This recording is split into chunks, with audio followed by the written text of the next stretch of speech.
Ngomong-ngomong hari ini kita ke kampus ngapain ya? Kan ada tugas dari Ratna. Oh iya, kalau gitu ya. Kebetulan nih kita lagi bareng, langsung diskusi aja yuk. Ayo.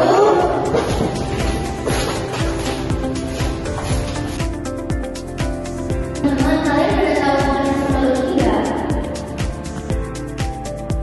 Jadi pengertian teknologi dalam studi bahasa adalah dalam ilmu linguistik yang mempelajari definisi bahasa atau fonem. Cara bunyi dihasilkan, digunakan dan diatur dalam sistem bahasa untuk membedakan makna. Fonologi yang dibaca fonolog yang pertama ada fonetik. Fonetik adalah cabang studi fonologi yang mempelajari bunyi bahasa tanpa memperhatikan apakah bunyi tersebut mempunyai fungsi sebagai pembeda makna atau tidak. Fonetik dibagi menjadi tiga. Yang pertama ada fonetik artikulatoris, fonetik akustik, dan fonetik audiotoris. Dan yang kedua ada fonetik, merupakan bagian dari fonologi yang mempelajari bagaimana bunyi bahasa berperan penting dalam pembeda makna kata. Kan tadi fonologi dicakup ilmu linguistik, dan hubungan fonologi dan linguistik itu apa sih? Jadi hubungan fonologi dengan bidang ilmu lain dapat juga. Yang pertama, fonologi dengan morfologi. Morfologi mempelajari tentang struktur dan bentuk kata, sedangkan fonologi mempelajari bunyi bahasa. Hubungannya yaitu fonologi membantu menjelaskan mengapa bentuk kata berubah secara bunyi dalam proses morfologi. Kemudian yang kedua adalah fonologi dengan semantik. Semantik mempelajari tentang makna kata atau kalimat. Hubungannya dengan fonologi yaitu untuk membedakan makna melalui sistem bunyi. Yang ketiga adalah fonologi dengan fonetik.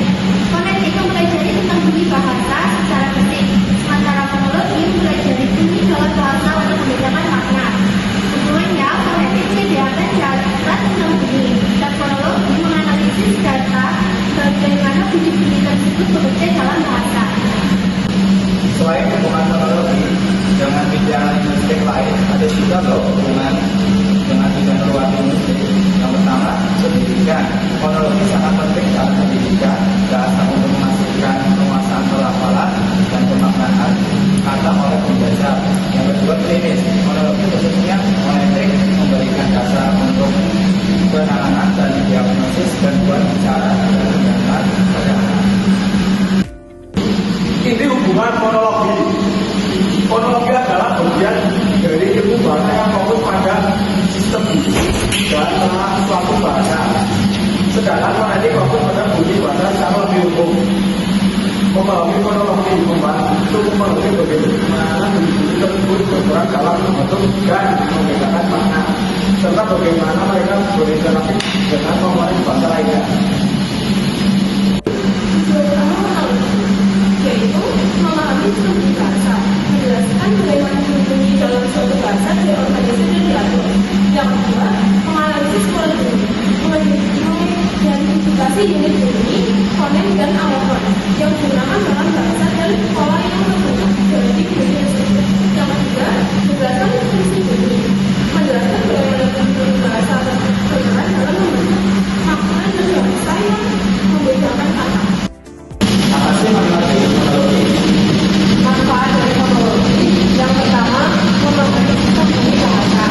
Fonologi membantu memahami bagaimana bunyi-bunyi atau fonem suatu bahasa diatur, dibedakan, dan digunakan untuk membentuk kata. Yang kedua,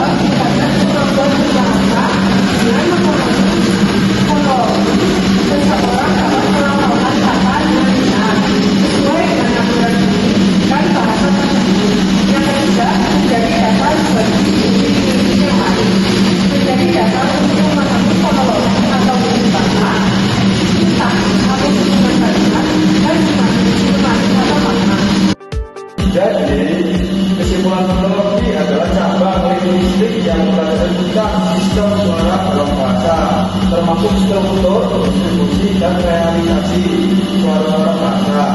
Fonologi mempelajari bagaimana suara-suara bahasa diproduksi, dipersepsikan, dan digunakan dalam komunikasi.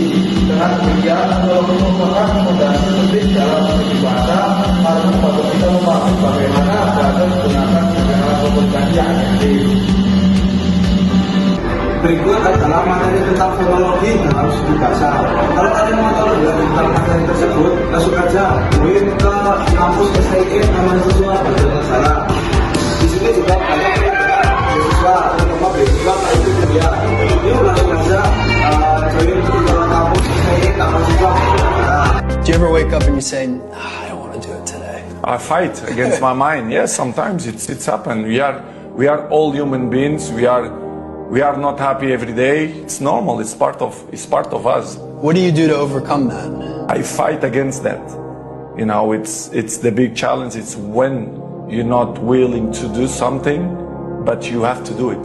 Our mind, it's a box of surprises, and you have to challenge yourself to be consistent. You like to go to the gym every day? Of course no. It's not true. Nobody likes to go to the gym every day. But you have to do it. Probably yes, because your mental strength is coming from that moments that in a hard moments, you know you should do it. So, and I do it.